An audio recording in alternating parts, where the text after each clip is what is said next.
আসসালামু আলাইকুম রহমতুল্লাহি বারকাতু। অনেকেই বলে যে আপনারা বিভিন্ন বিষয়ে কথা বলেন কেন, কেন আপনারা চুপ থাকার পরিচয় দেন না কিংবা নীরব থাকেন না। এর জবাব হলো যে আমরা যতটুকু জানি ততটুকু জানার মাধ্যমে আমরা নিজেরা নিজেদেরকে সতর্ক করি এবং এর পাশাপাশি আমাদের সমাজ, আমাদের রাষ্ট্র কিংবা আমাদের পরিবারের যেগুলো অসঙ্গতি রয়েছে কিংবা কুসংস্কার রয়েছে কিংবা ইসলাম বিরোধী যেই কর্মকাণ্ড রয়েছে সেই বিষয়ের প্রতি মানুষকে সতর্কতা করি এবং তাদেরকে কোরআন এবং সহিহ সুন্নাহর সঠিক মেসেজটা দেই। কারণ হলো যে প্রখ্যাত তাবি মোহাম্মদ বিন কাব আল কুরাজি রহমাল্লাহ তিনি বলছেন, লা ইয়াহিল্লু লিআলিমিন আইয়াসকুতা আলা ইলমিহি, অর্থাৎ কোনো আলেমের জন্য উচিত নয়, বৈধ নয় যে সে যা এলেম অর্জন করছে এই এলেম অর্জন করার পরও সে চুপ থাকবে। এটা কখনো কোনো আলেমের জন্য উচিত কিংবা বৈধ নয়।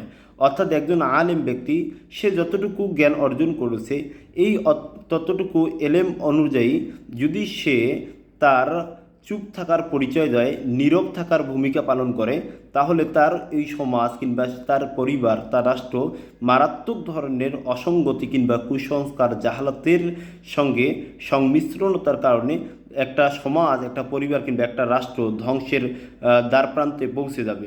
ফলশ্রুতিতে একজন আলেম সে জানার পরেও সে যদি তাদেরকে ওই চূড়ান্ত নিখাত, চূড়ান্ত ওই ক্ষতিকর অবস্থা থেকে সে যদি তাদেরকে পরিত্রাণের পথ পন্থা কিংবা তাদেরকে সতর্কতা মেসেজ যদি না দেয়, তাহলে এই আলেমের এই এলেমটা কাল কিয়ামতের মাঠে তার বিরুদ্ধে নালিশ পেশ করবে এবং এই এলেম অর্জিত এলেম অর্জন করার পরেও সেই আলেম সে জাহান্নামের চূড়ান্ত গহ্বরে সে পতিত হবে। এজন্য একজন আলেম সে কখনো চুপ থাকতে পারে না, বরং প্রত্যেকটা বিষয়ে তার অর্জিত জ্ঞান অনুযায়ী সে সমাজ, জাতি, রাষ্ট্রকে নিয়ে ভাববে এবং ভাবার পর সে বিষয়ে সে মেসেজ দিবে।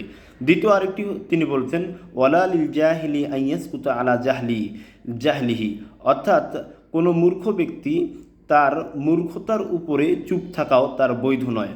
অর্থাৎ একজন ব্যক্তি কোনো কিছু জানে না কিংবা কোনো কিছু শিখে না, সে এই যে না জানা কিংবা না শেখা এই দৈন্যতায় ভুগছে, এটা থেকে তার পরিত্রাণের পথ পন্থা খুঁজছে না, অর্থাৎ বই পড়ছে না কিংবা যারা জানে তাদের কাছে যাচ্ছে না, গিয়ে শিখে নিচ্ছে না, কিংবা তার এই অজ্ঞতাকে দূরীভূত করার জন্য যে পথ পন্থা রয়েছে, উপকরণ রয়েছে, এগুলো সে গ্রহণ করতেছে না।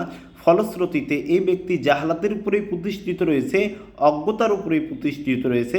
এজন্য এই অজ্ঞতার উপরে প্রতিষ্ঠিত থাকা, তা চুপ থাকা, এটা তার জন্য কখনো জায়েজ হবে না। এজন্য ওলামাগণ এলেম অর্জন করা এবং এলেমকে ছড়িয়ে দেওয়া, এলেমের মাধ্যমে ছড়িয়ে ছিটিয়ে দেওয়ার মাধ্যমে সমাজ, রাষ্ট্র, পরিবারকে আলোকিত করার জন্য ওলামাগণ এবং সালাফগণ, পূর্ববর্তী সালাফগণ খুবই গুরুত্ব আরোপ করেছেন।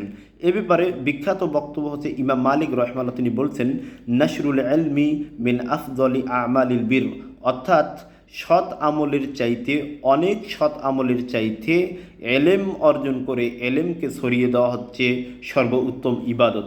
অতএব আসুন আমরা এলেম অর্জন করি এবং এলেম অর্জন করার মাধ্যমে আমাদের পরিবার, সমাজ, রাষ্ট্র সকলকে আলোকিত করি এবং সমাজের প্রত্যেকটি বিষয়ের উপরে জ্ঞান অর্জন করে যথ উপযুক্ত সতর্কতা, সচেতনতা এবং অসঙ্গতিগুলোকে দূরীভূত করার জন্য সমাজের বুকে সঠিক বিশুদ্ধ জ্ঞানের প্রচার প্রসার যেন আমরা করতে পারি। আল্লাহ তাআলা তৌফিক দান করুন। আমিন। আসসালামু আলাইকুম ওয়া রাহমাতুল্লাহি ওয়া বারাকাতুহু।